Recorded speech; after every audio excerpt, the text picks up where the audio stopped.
Hi friends, എല്ലാവർക്കും നമസ്കാരം. ഇന്ന് തയ്യാറാക്കാൻ പോകുന്നത് നല്ല സോഫ്റ്റ് ആയിട്ടുള്ള ഒരു പ്ലം കേക്കിൻ്റെ റെസിപ്പിയാണ്. കുറച്ചധികം ഡ്രൈ ഫ്രൂട്ട്സൊക്കെ ചേർത്തിട്ടുള്ള ഒരു റിച്ച് ആയിട്ടുള്ള പ്ലം കേക്കിൻ്റെ റെസിപ്പിയാണ്.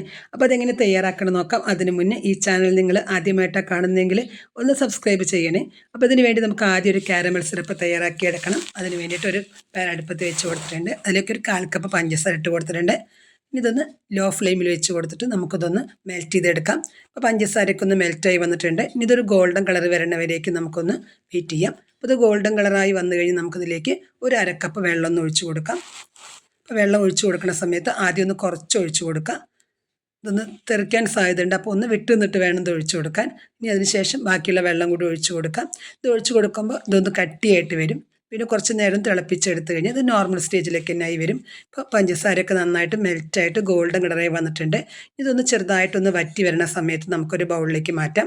ഇങ്ങനൊരു ഡ്രൈ ആയി ബൗൾ എടുത്തിട്ടുണ്ട്. അതിലേക്കൊരു അരിപ്പ വെച്ച് കൊടുത്ത് ഒരു 2 കപ്പ് മൈദ ചേർത്ത് കൊടുത്തിട്ടുണ്ട്.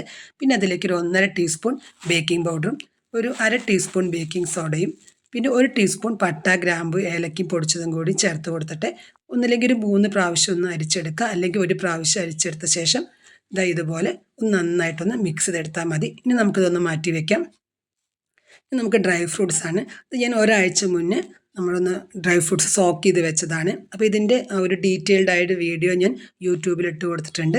അപ്പോൾ നിങ്ങൾക്ക് താല്പര്യമുള്ളവർ അതൊന്ന് കണ്ടു നോക്കാം. അപ്പോൾ ഞാനത് എങ്ങനെയൊന്ന് ജസ്റ്റ് ഒന്ന് കാണിച്ചു തരാം. അതിന് വേണ്ടി ഒരു പാൻ അടുപ്പത്ത് വെച്ച് അതിലേക്ക് ഒരു 1.5 കപ്പ് ഓറഞ്ച് ജ്യൂസ് ഇട്ട് കൊടുത്തിട്ടുണ്ട്. ഇനി അതിലേക്ക് ഒരു 1/4 കപ്പ് പഞ്ചസാര ഇട്ട് കൊടുത്ത ശേഷം ഇത് നന്നായിട്ടൊന്ന് മെൽറ്റ് ചെയ്തെടുക്കുക. ഇനി അതിലേക്ക് നമ്മുടെ കയ്യിലുള്ള ഡ്രൈ ഫ്രൂട്ട്സുകളൊക്കെ ചേർത്ത് കൊടുക്കുക. ഞാനിവിടെ ടൂട്ടി ഫ്രൂട്ടി, അതുപോലെ ചെറി, പിന്നെ ബ്ലാക്കും ഗോൾഡും ഉണക്കമുന്തിരി, ഒരു 1/2 കപ്പ് ഈത്തപ്പഴം ചേർത്ത് കൊടുത്തിട്ടുണ്ട്. അത് നന്നായിട്ടൊന്ന് സോഫ്റ്റായി വരുന്ന സമയത്ത് അതിലേക്ക് ഒരു 1/2 ടീസ്പൂൺ പട്ട, ഗ്രാമ്പു, ഏലക്ക പൊടിച്ചിട്ട് കൊടുക്കുന്നുണ്ട്. പിന്നെ അതിലേക്ക് 1 ടീസ്പൂൺ ഓറഞ്ചിൻ്റെ തൊലിയും അതുപോലെ 2 ടേബിൾ സ്പൂണോളം മിക്സഡ് ഫ്രൂട്ട് ജാമുമാണ് ചേർത്ത് കൊടുത്തിരിക്കുന്നത്. പിന്നെ 1 ടീസ്പൂൺ നെയ്യും അതുപോലത്തെ 1 ടീസ്പൂൺ തേനും കൂടിയാണ് ചേർത്ത് കൊടുത്തിരിക്കുന്നത്. ഇത് നന്നായിട്ടൊന്ന് കുറുകി വരുന്ന സമയത്ത് നമുക്ക് ഇതൊന്ന് ബൗളിലേക്ക് മാറ്റാം. അപ്പം ഞാനിത് ഒരാഴ്ച മുന്നേ ഇങ്ങനെ സോക്ക് ചെയ്ത് വെച്ച ഡ്രൈ ഫ്രൂട്ട്സാണിത്. അപ്പോൾ നന്നായിട്ടൊന്ന് സെറ്റായി വന്നിട്ടുണ്ട്. അപ്പോൾ ഇതുപോലെയൊക്കെ തയ്യാറാക്കിയാൽ നമുക്ക് പെട്ടെന്നൊക്കെ ഒന്ന് പ്ലം കേക്ക് തയ്യാറാക്കി എടുക്കാൻ പറ്റും. ഇനി നമുക്കിതൊരു അരിപ്പയിലേക്ക് ഇട്ട് കൊടുത്ത ശേഷം നമ്മുടെ ആ ജ്യൂസ് ഒന്ന് നമുക്കൊന്ന് മാറ്റിയെടുക്കാം. അപ്പോൾ നമുക്ക് ജ്യൂസ് കളയേണ്ട ആവശ്യമുണ്ടെങ്കിൽ നമുക്കത് ഒഴിച്ചു കൊടുക്കുകയും ചെയ്യാം. ഇനി ഒരു ഡ്രൈ ആയ ബൗൾ എടുത്ത് അതിലേക്ക് ഒരു 4 മുട്ടയും ഒരു പിഞ്ച് ഉപ്പും ഒരു 1.5 ടീസ്പൂണോളം വാനില എസൻസും ചേർത്ത് കൊടുത്ത ശേഷം നമുക്കതൊന്ന് ബീറ്റ് ചെയ്തെടുക്കാം. നമുക്ക് ബീറ്ററിൻ്റെ ആവശ്യമൊന്നുമില്ല. നമ്മുടെ കയ്യിൽ വിസ്കോ ഉണ്ടെങ്കിൽ നമുക്കത് ഉപയോഗിച്ച് നമുക്ക് നല്ല രീതിയിൽ പ്ലം കേക്ക് തയ്യാറാക്കി എടുക്കാം. ഇനി ഇതിലേക്ക് നമുക്ക് ഒരു 1.5 കപ്പ് പൊടിച്ച പഞ്ചസാര കുറേശ്ശെ ഇട്ട് കൊടുക്കാം. ഈ പഞ്ചസാര ഒന്ന് മെൽറ്റ് ആവണമെന്ന് മാത്രമേ ഉള്ളൂ. നമ്മുടെ ക്രീം കേക്ക് തയ്യാറാക്കണ പോലെ നല്ല ഫ്ലഫി ആവേണ്ടൊന്നും ആവശ്യമില്ല. അപ്പോൾ നമുക്കിതൊന്ന് കുറേശ്ശെ ഇട്ട് കൊടുത്ത ശേഷം ഈ പഞ്ചസാര ഒക്കെ എല്ലാം ഒന്ന് മെൽറ്റായിട്ട് വരണം. അതുവരേക്ക് നമുക്കിതൊന്ന് ബീറ്റ് ചെയ്തെടുക്കാം. ഇനി അതിലേക്ക് നമുക്ക് ഒരു 1/4 കപ്പ് റൂം ടെമ്പറേച്ചറുള്ള ബട്ടറാണ് എടുത്തിരിക്കുന്നത്. തണുപ്പുള്ള ബട്ടർ എടുക്കരുത്. അത് തിരുക്കി ചേർത്ത് കൊടുക്കാം. പിന്നെ അതിലേക്ക് ഒരു 1/2 കപ്പ് സൺഫ്ലവർ ഓയിലും ചേർത്ത് കൊടുക്കാം. ഇനി നമുക്കതൊന്ന് ജസ്റ്റ് ഒന്ന് ബീറ്റ് ചെയ്തെടുക്കാം. ഒരു ഫസ്റ്റ് സ്പീഡിൽ വെച്ചിട്ടൊന്ന് ബീറ്റ് ചെയ്തെടുത്താൽ മതി. അപ്പോൾ ഒന്ന് ബീറ്റ് ചെയ്ത ശേഷം ഒന്ന് മാറ്റി വയ്ക്കാം. ഇനി നമ്മുടെ ഡ്രൈ ഫ്രൂട്ട്സൊക്കെ അതിൻ്റെ ജ്യൂസൊക്കെ ഒന്ന് മാറ്റിയ ശേഷം നമ്മൾ എടുത്തതാണ്. ഇനി അതിലേക്ക് നേരത്തെ അരിച്ച് വെച്ച ആ മൈദയിൽ നിന്ന് ഒരു 2 ടേബിൾ സ്പൂണോളം മൈദ ഇതിലേക്ക് ഇട്ട് കൊടുക്കാം. പിന്നെ ഒരു 1/4 കപ്പ് കാഷ്യൂസ് ഒന്ന് ഇതിലേക്ക് ഇട്ട് കൊടുക്കുന്നുണ്ട്. ഇത് നന്നായിട്ടൊന്ന് മിക്സ് ചെയ്തെടുക്കാം. ഇതിങ്ങനെ ചെയ്യണം എന്തിനാണെന്ന് വെച്ചാൽ നമ്മുടെ കേക്ക് നമുക്ക് ബേക്ക് ചെയ്ത് വരുന്ന സമയത്ത് നമ്മുടെ ഫ്രൂട്ട്സ് ഒന്നും താഴേക്ക് പോകാതിരിക്കാൻ വേണ്ടിയിട്ടാണ്. അപ്പോൾ ഇങ്ങനെ ചെയ്യുമ്പോൾ എല്ലാ സൈഡിലും ഫ്രൂട്ട്സ് ഒരേപോലെ കിട്ടും. അതിന് വേണ്ടിയിട്ടാണ് നമ്മളിങ്ങനെ ഈ മൈദയിൽ ഇതൊന്ന് കോട്ട് ചെയ്യണത്. ഇതൊന്ന് നന്നായിട്ടൊന്ന് മിക്സ് ചെയ്ത് വെക്കാം. ഇനി നമുക്ക് ആ ഒരു നേരത്തെ തയ്യാറാക്കിയ ആ ഒരു എഗ് ബാറ്ററിലേക്ക് ബാക്കിയുള്ള മൈദ ഇതിലേക്ക് ഒന്ന് കുറേശ്ശെ ഇട്ട് കൊടുത്ത ശേഷം നന്നായിട്ട് ഇതൊന്ന് മിക്സ് ചെയ്തെടുക്കാം. ഒരു 2-3 പ്രാവശ്യമായിട്ട് ഇട്ട് കൊടുക്കുമ്പോഴേക്കും നമുക്ക് എല്ലാം ഒന്ന് മിക്സായി കിട്ടും. അപ്പോൾ നമ്മളിതെല്ലാം ഒന്ന് മിക്സ് ചെയ്തെടുക്കുന്നുണ്ട്. ഇതിലേക്ക് നമ്മൾ നേരത്തെ തയ്യാറാക്കിയ ആ കാരമൽ സിറപ്പും കൂടി ഒഴിച്ചു കൊടുക്കുക.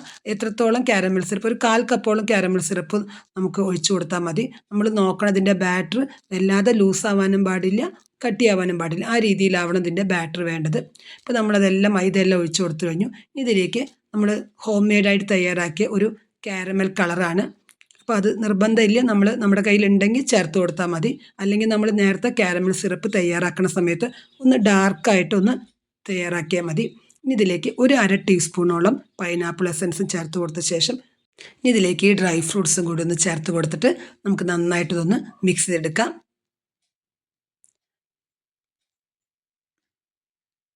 അപ്പോൾ നമ്മൾ ബാറ്റർ റെഡിയായി കഴിഞ്ഞു. ഇതുപോലെയാണ് നമ്മുടെ ബാറ്റർ വേണ്ടത്. നല്ല കട്ടിയാവാനും പാടില്ല, എന്നാൽ നല്ല ലൂസ് ആവാനും പാടില്ല.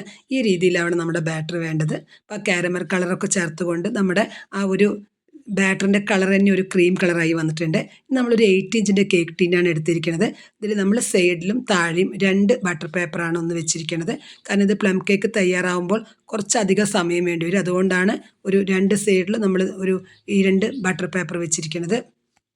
ഇനി ഇതിൻ്റെ മുകളിലേക്ക് നമുക്ക് ഡ്രൈ ഫ്രൂട്ട്സൊക്കെ ഒന്ന് ഭംഗിക്ക് വേണ്ടി ചേർത്ത് കൊടുക്കാം. നിർബന്ധമില്ല. ഞാനിവിടെ ആ ചെറിയ പിന്നെ ടൂറ്റി ഫ്രൂട്ടി, അതുപോലെ കാഷ്യൂസ്, ഉണക്കമുന്തിരിയൊക്കെ ചേർത്ത് കൊടുത്തിട്ടുണ്ട്.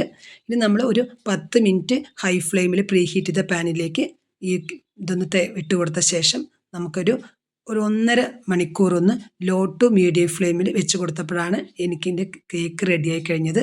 അപ്പോൾ അതാ നല്ല കേക്ക് നല്ല അടിപൊളിയായി വന്നിട്ടുണ്ട്. അപ്പോൾ നമുക്കത് ഒന്ന് തണുത്തതിന് ശേഷം മാത്രം ഇത് ഒന്ന് റിമൂവ് ചെയ്യാൻ പാടുള്ളൂ ബട്ടർ പേപ്പർ. അപ്പോൾ നമുക്കത് നന്നായി തണുത്ത് കഴിഞ്ഞിട്ടുണ്ട്. ഇനി നമുക്കതൊരു പ്ലേറ്റിലേക്ക് മാറ്റാം. ഇനി നമുക്ക് ബട്ടർ പേപ്പർ ഒന്ന് റിമൂവ് ചെയ്തെടുക്കാം. തണുത്താൽ നമുക്ക് പെട്ടെന്ന് ബട്ടർ പേപ്പർ റിമൂവ് ചെയ്യാൻ പറ്റും, അല്ലെങ്കിൽ ഇത് പൊട്ടിപ്പോവും. ഇനി നമുക്ക് താഴത്തെ ബട്ടർ പേപ്പറും കൂടി ഒന്ന് മാറ്റാം. അപ്പോൾ കേക്കൊക്കെ നന്നായിട്ട് വന്നിട്ടുണ്ട്. ഒരു 1.5 മണിക്കൂറെങ്കിലും നമുക്ക് സമയം എടുക്കും ഈ കേക്കൊന്ന് റെഡിയാവാൻ. കാരണം കുറച്ചധികം നമ്മൾ ഫ്ലോർ ഇതിലുണ്ടല്ലോ, അപ്പോൾ അതുകൊണ്ട് കുറച്ചധികം സമയം എടുക്കും. പിന്നെ അതുപോലെ തന്നെ ഡ്രൈ ഫ്രൂട്ട്സും കുറച്ചധികം ഉണ്ട്. അപ്പോൾ അതുകൊണ്ടാണ് ഇത്രയധികം സമയം എടുക്കുന്നത്. ഇനി നമുക്കൊരു 2 ദിവസം കഴിഞ്ഞിട്ടാണ് ഞാൻ ഈ ഒരു പ്ലം കേക്ക് ഒന്ന് കട്ട് ചെയ്യണത്. അപ്പോൾ അതുവരെ ഒന്ന് ബട്ടർ പേപ്പറിലൊന്ന് പൊതിഞ്ഞ് വെച്ചിരിക്കുകയാണ്. ഇനി നമുക്ക് കട്ട് ചെയ്ത് നോക്കാം. അപ്പോൾ നല്ല സോഫ്റ്റായിട്ടുള്ള നല്ല ടേസ്റ്റ് ആയിട്ടുള്ള ഒരു പ്ലം കേക്കിൻ്റെ റെസിപ്പിയാണിത്. അപ്പോൾ ഇതുവരെ ഈ രീതിയിലൊന്ന് ട്രൈ ചെയ്ത് നോക്കാത്തവരുണ്ടെങ്കിൽ ഒന്ന് ട്രൈ ചെയ്ത് നോക്കൂ. നിങ്ങൾക്ക് ഇഷ്ടമായിട്ടുണ്ടെങ്കിൽ ഒന്ന് ലൈക്ക് ചെയ്യാനും സബ്സ്ക്രൈബ് ചെയ്യാനും ഷെയർ ചെയ്യാനും മറക്കരുത്. അതുപോലെ ആ സബ്സ്ക്രൈബ് ബട്ടണ് തൊട്ട് കാണുന്ന ബെല്ലൈക്കൺ ഒന്ന് പ്രസ് ചെയ്ത് കഴിഞ്ഞാൽ ഞാൻ ഇടുന്ന വീഡിയോസിൻ്റെ എല്ലാ നോട്ടിഫിക്കേഷൻസും നിങ്ങൾക്ക് കിട്ടും. അപ്പോൾ നിങ്ങൾ തയ്യാറാക്കി നോക്കിയിട്ട് നിങ്ങളുടെ കമൻസും കൂടി അറിയിക്കാൻ മറക്കല്ലേ.